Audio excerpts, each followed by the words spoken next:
আসসালামু আলাইকুম। আশা করি আপনারা ভালো আছেন। ডোনাল্ড ট্রাম্প গতকাল ঘোষণা দিয়েছেন যে উনি $500 বিলিয়ন অর্থাৎ ইনভেস্টমেন্ট নিয়ে আসছেন প্রাইভেট সেক্টরে। সেটা হচ্ছে এআই ইনফ্রাস্ট্রাকচার উনি ডেভেলপ করবেন।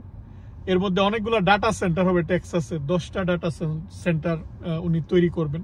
That's $100 billion. And you told me, oh, Masa, go for 200. Yeah. Now I came back with 500. So এই যে একটা ইনভেস্টমেন্ট হওয়া মানে নতুন চাকরির সুযোগ, যেটা বলা হচ্ছে যে 1 লাখ চাকরির সুযোগ উনি তৈরি করবেন।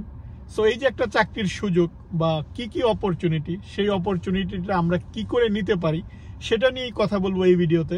আশা করি আপনাদের কাজে লাগবে। বাইরে কত টেম্পারেচার জানেন? বাইরে টেম্পারেচার হচ্ছে -10 ডিগ্রি সেন্টিগ্রেড। সকালবেলা ছিল -15। কিন্তু দেখুন রৌদ্রোজ্জ্বল দিন, বাইরে দেখলে মনে হবে না যে এই অবস্থা, কিন্তু আমার এই যে বোতলের পানি অবস্থা দেখেন, পানিটা জমে বরফ হয়ে আছে। কিন্তু বাইরে দেখুন রৌদ্রোজ্জ্বল দিন, খুব সুন্দর। বরফের এই দৃশ্য আপনারা আমার আগের ভিডিওতে অনেক দেখেছেন।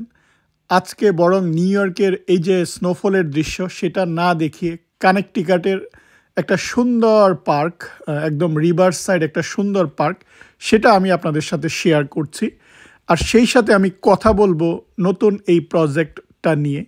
এটা কি করে আমাদের, বিশেষ করে বাংলাদেশিরা বা যারা বিদেশ থেকে আমেরিকায় পড়তে আসতে চায়, তাদের কেরিয়ারে গুরুত্বপূর্ণ ভূমিকা পালন করবে সেটা নিয়ে।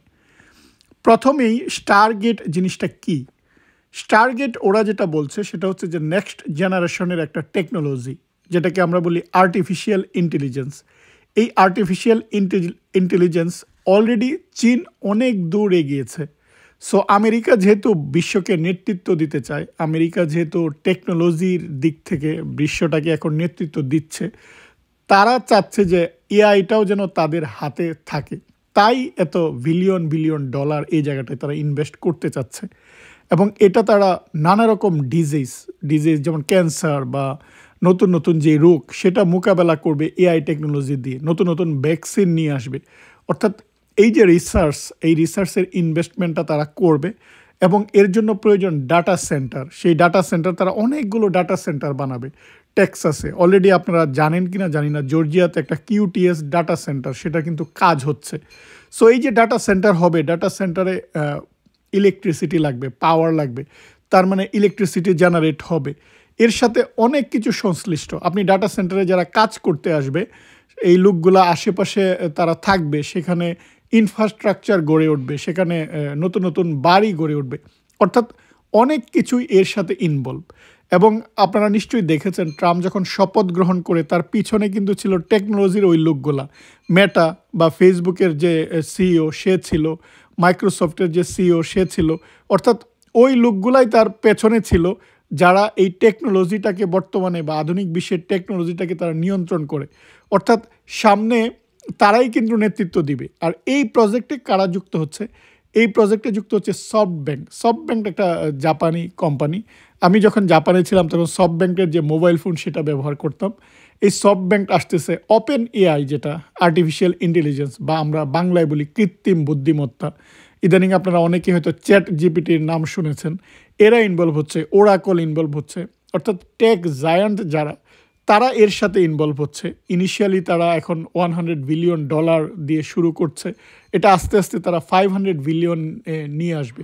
এবং ওটা কিন্তু সফটব্যাংক ওরা এটা অ্যারেঞ্জ করে দিবে যে এটা কিভাবে এই আস্তে আস্তে এটা আসবে। এবং এটা যে ট্রাম্পের শুধু 4 বছর এটা হবে তা নয়, এটা ভবিষ্যৎ আরও কিন্তু সামনে অনেক দূর নিয়ে যাবে।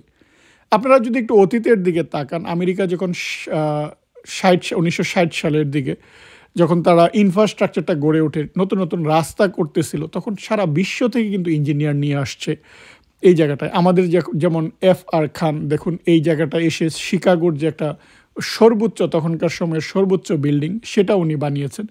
এরকমভাবে সারা পৃথিবী থেকে আসছে। তারপর যখন ওষুধ নিয়ে গবেষণা শুরু হলো, নতুন ওষুধ আসা শুরু করলো, তখন কিন্তু সারা বিশ্ব থেকে ওষুধ বিজ্ঞানীরা আমেরিকায় আসছে। আমাদের ঢাকা বিশ্ববিদ্যালয় যখন 1964 সালে ফার্মেসিটা শুরু হয়, তখন ডিপার্টমেন্টের সামনে লেখা ছিল admission in pharmacy go to America. অর্থাৎ যারাই প্রথম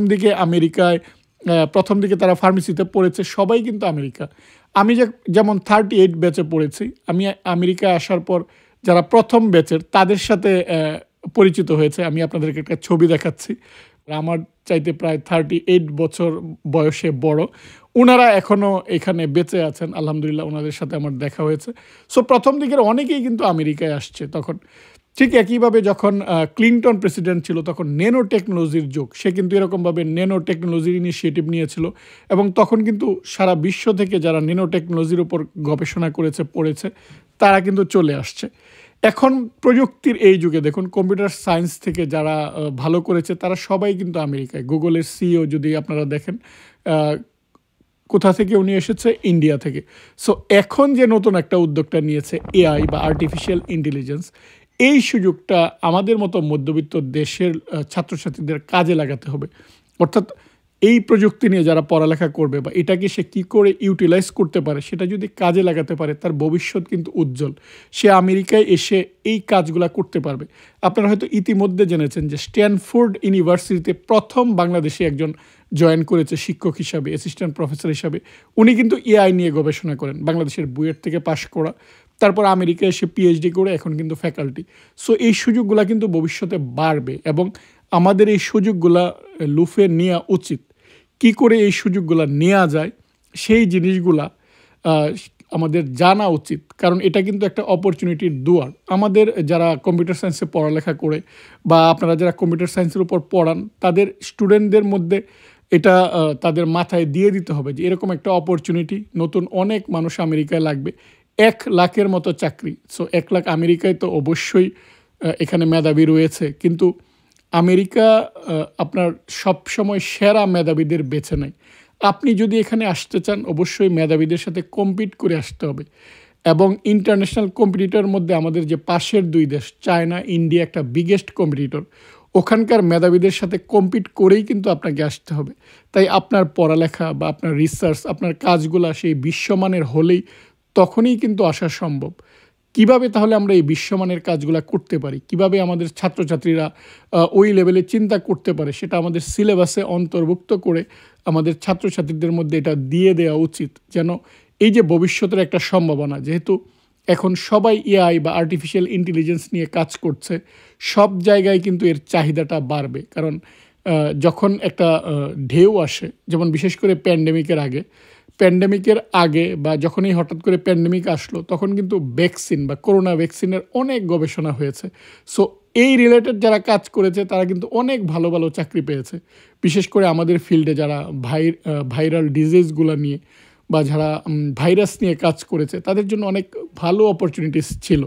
সো এক এক সময় এক একটা ফ্লো আসে, আপনি অপরচুনিটি আসলে পরে আপনি কাজে লাগাবেন তা নয়। Be ready for the opportunity, আপনাকে রেডি থাকতে হবে, যখনই আপনি অপরচুনিটি আসবে আপনি সেটাকে নিয়ে নেবেন। সো আমরা এই সুবিধাটা নিতে পারি এবং আমাদের বাংলাদেশি ছাত্রছাত্রীরা বা আমার যারা দর্শক, আপনারা অবশ্যই এটা নিয়ে ভাববেন। কারণ ট্রাম্প এই যে একটা টেকনোলজির বা বাইডেন যে প্রশাসনের সময় অনেক সেফটি ইস্যুগুলো ছিল, বা এআই যেন মানুষের ক্ষতি করতে না পারে বা এআইয়ের সেফটি সিকিউরিটি, এই ইস্যুগুলো বেশি মাতামাতি করেছিল। ট্রাম্পের সময় কিন্তু এটা উঠিয়ে দেয়া হয়েছে। আর ট্রাম্পকে এই যে এলন মাস্ক বা এরা নির্বাচনে এত মিলিয়ন মিলিয়ন ডলার খরচ করেছে কিন্তু তারা এই সুবিধাটা নেওয়ার জন্যই, যেন তারা এই জিনিসগুলো নিয়ে আরও সামনে যেতে পারে, আরও বেশি গবেষণা করতে পারে। ফলে ট্রাম্প দেখুন ক্ষমতা নেওয়ার সাথে সাথেই কিন্তু উনি এই জিনিসটা শুরু করে দিয়েছেন এবং উনি এটা ঘোষণা দিয়েছেন। আশা করি আপনারা এই অপরচুনিটিটা নেবেন। এবং যারা প্রবাসী বাংলাদেশি যারা রয়েছেন, আপনারা যারা এখানে পড়ালেখা করছেন বা আপনাদের সন্তানেরা যারা পড়ালেখা করছে, তাদেরকে আগে থেকেই এই চাকরিগুলো কিভাবে নেওয়া যায়, কিভাবে তারা প্রস্তুত হতে পারে, সেটা তাদের মাথায় দিয়ে দিবেন। বাংলাদেশ থেকে স্টুডেন্ট পাঠায় এরকম অনেক অর্গানাইজেশন রয়েছে, অনেকেই কাজ করে, কিন্তু আমি যেটা চাই যে আপনারা শুধু স্টুডেন্ট হিসেবে এখানে চলে আসাটাই সার্থকতা নয়। এখানে পড়ালেখা শেষ করে ভালো একটা চাকরি যখন পাবেন, তার মানে তখনই আপনার পরিশ্রম সার্থক। আর এই জন্য প্রয়োজন প্রপার পরিকল্পনা বা প্রপার প্ল্যানিং বা অনেক কিছু কিন্তু জানতে হয়। আমি সেটা নিয়ে আপনাদের সাথে কথা বলি, পরামর্শ দিই। আপনাদের যদি কারো পার্সোনালি 1-to-1 কনভারসেশন বা পরামর্শ নেওয়ার প্রয়োজন হয় তাহলে অবশ্যই আমাকে ইমেল করবেন। আমি ইমেল অ্যাড্রেসটা দিয়ে দিচ্ছি এবং ডেসক্রিপশন বক্সেও থাকবে। আশা করি এই ভিডিওটি আপনাদের কাজে লাগবে। আজ এ পর্যন্তই। আপনারা ভালো থাকবেন। আল্লাহ হাফিজ।